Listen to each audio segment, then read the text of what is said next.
Welcome to Lesson 11 of IT Basics. Today, we're tackling MAC addresses, the hardware ID burned into every network card. Think of it like a serial number that never changes, no matter what network the device joins. Over the next 10 pieces, you'll learn to read any MAC, spot the vendor from its prefix, and know exactly when MAC matters versus IP.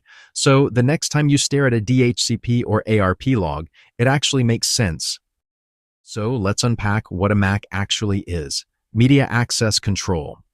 6 bytes, 48 bits, burned into the network card at the factory.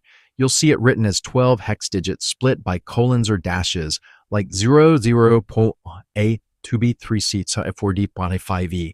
The first 3 bytes identify the manufacturer, the last 3 identify the card itself, giving us roughly 281 trillion possible addresses. And here's the key boundary. MAC only works on the local network. The moment a packet crosses a router, the MAC gets swapped out. So think of it as neighbor identification. IP handles the global journey. MAC handles the last hop. Now, here's where beginners trip up. The same MAC address gets written 3 different ways depending on whose system you're staring at. Linux and macOS use colons.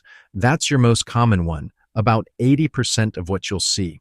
Windows ipconfig swaps and dashes, and Cisco gear groups the digits into 3s separated by dots. 12 hex digits underneath every time. Just learn to recognize all 3 so you're never thrown off when you switch tools. Once you can spot a MAC in the wild, the next move is reading it. Those 6 bytes aren't random. They split cleanly down the middle. The first 3, here 00, 1A, 2B, are the AUI, the organizationally unique identifier, basically the manufacturer's fingerprint. The last 3, 3C, 4D, 5E, are assigned by that vendor to this one specific network card. 3 bytes plus 3 bytes, 48 bits total. And yes, you can paste an OUI into any lookup site and instantly learn who built the device. And once you start recognizing those vendor prefixes, scanning a network turns into reading a guest list. Cisco gear tends to start with 00, 1A, 2B, that's your routers and switches. B827EB, that's a Raspberry Pi, classic home lab giveaway. F01898 is Apple, though fair warning, Apple owns over 800 OUIs, and if you see 00, 50, 56, that's not a physical machine at all. That's a VMware Virtual NIC. Same trick works for VirtualBox at OSHO 8.27. Memorize a handful, and you'll start identifying half the devices on a LAN at a glance. Now, here's where a lot of beginners get tangled up. Your laptop carries both a MAC and an IP at the same time, and they're not redundant. They do different jobs at different layers. The MAC lives at layer 2, burned into the card by the manufacturer, never changes and only matters inside your local network. The IP sits at layer 3, handed out by DHCP, changes every time you join a new network, and it's what gets you across the internet.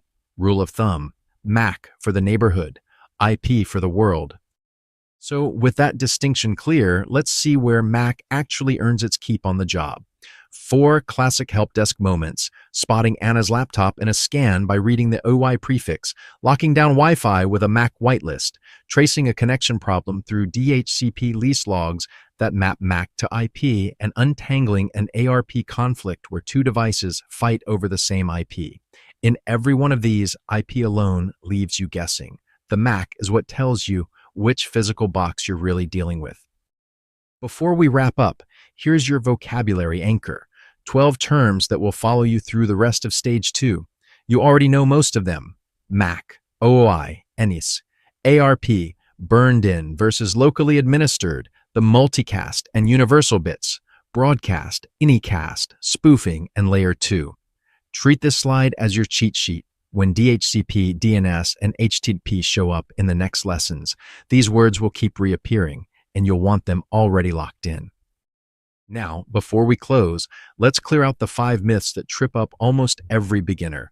MAC is not just IP in a different outfit. They live on different layers and do different jobs. The burned-in MAC is fixed, but software can spoof it, and modern phones randomize it on purpose. MAC is not private. It's broadcast constantly, which is exactly why randomization exists. It doesn't route across the internet. It's local only, swapped at every router hop. And random MAC only breaks Wi-Fi when your router uses MAC filtering.